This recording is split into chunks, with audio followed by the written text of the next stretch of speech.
Hola, Dios te bendiga. Bienvenido una vez más a este ministerio Escuela Faro de Luz. El día de hoy queremos hablar acerca del enigmático carácter de los 144.000. Cuando hablamos sobre el tema de los 144.000, no hay otro asunto de mayor importancia a tratar que los aspectos de sus caracteres. Nos interesa saber cómo vivirá esa última generación, cómo serán sus caracteres, qué victorias deben alcanzar, qué requisitos debemos cumplir para ser parte de uno de ellos. Ahora, si vamos a la Biblia, vamos a leer que, hablando acerca de esta última generación, no habrá engaño en su boca, pues serán sin mancha. Eso dice Apocalipsis 14, 1 al 5. Los que esperan la segunda venida de Cristo, dice la Biblia que se purifican a sí mismos, así como Cristo es de puro. Primera de Juan capítulo 3 versículos 1 al 3. Jesús mismo prometió que cuando Él viniera, Él dice, os tomaré a mí mismo. Juan 14, 1 al 3. La última generación debe andar en santa y piadosa manera de vivir y ser encontrados irreprensibles por Cristo. Eso dice segunda de Pedro 3, 9 al 14.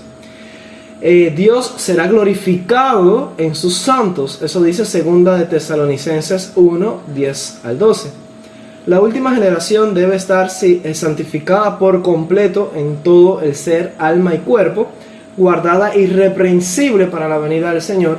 Eso se lee en primera de Tesalonicenses 5, 23. Presentados santos, sin mancha e irreprensibles delante de Él, Colosenses 1, 20 al 22. Y Romanos 16, versículos 19 y 20, dice que Dios aplastará la cabeza de Satanás bajo la planta de nuestros pies.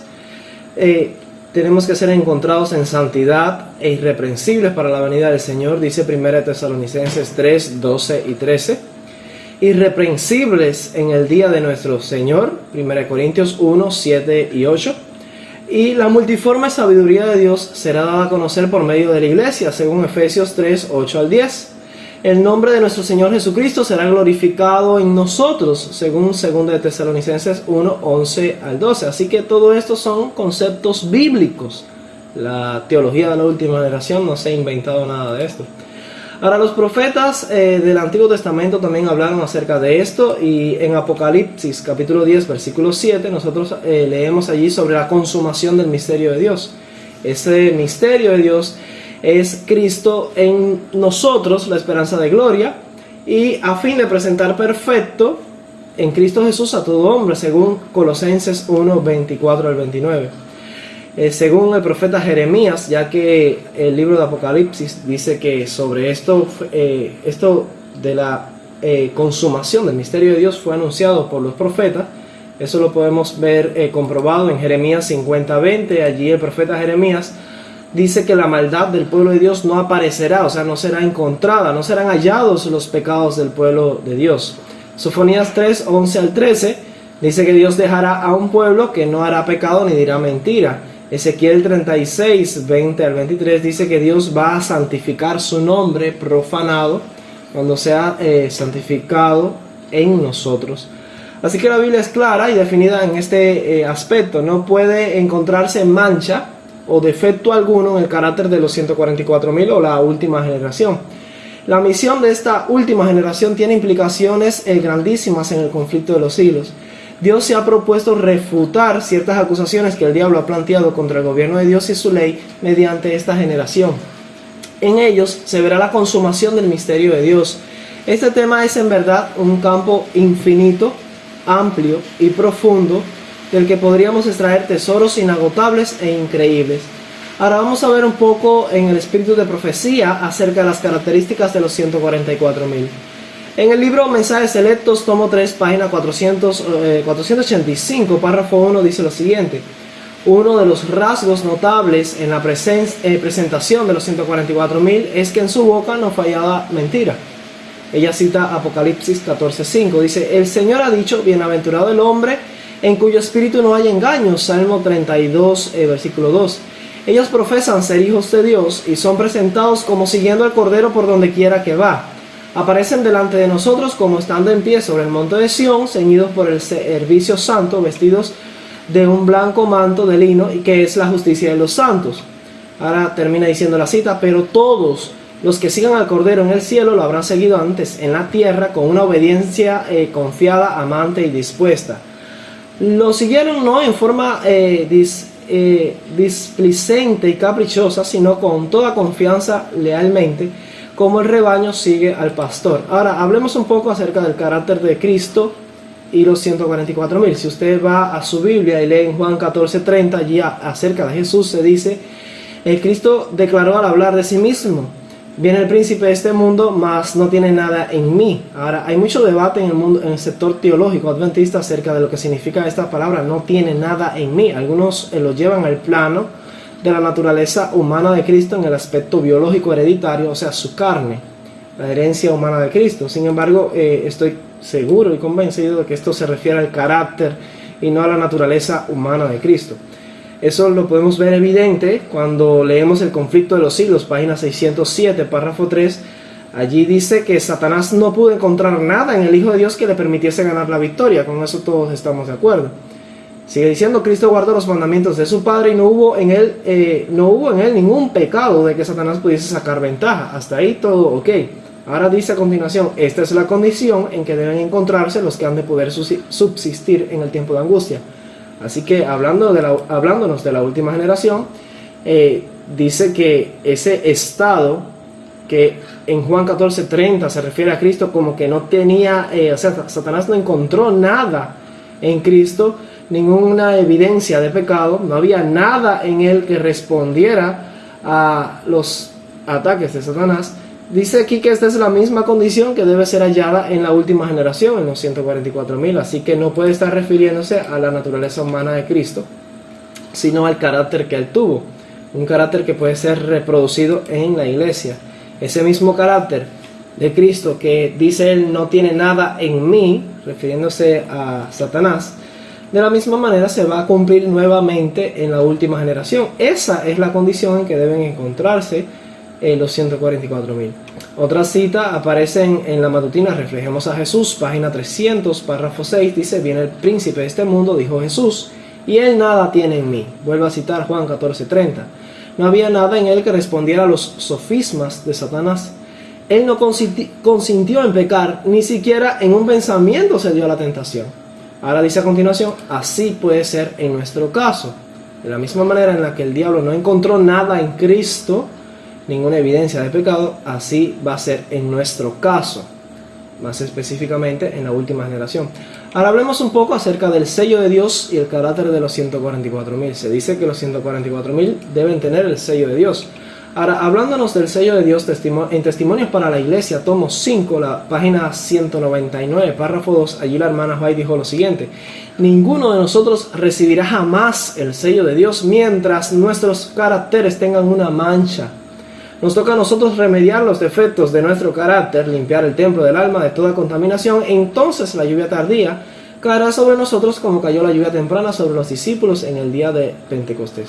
Pregunto: ¿cuántos de nosotros tenemos aún alguna mancha, por pequeña que sea, en nuestro carácter?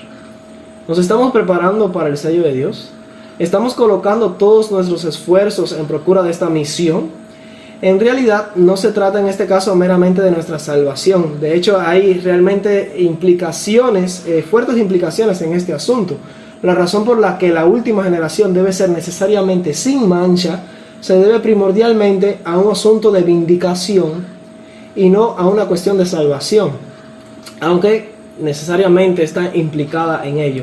Hablemos un poco acerca de la vindicación del honor de Dios en relación con los 144,000 o la última generación. Dice en Nuestra elevada vocación, página 156, párrafo 3: la misma imagen de Dios debe ser reproducida en la humanidad.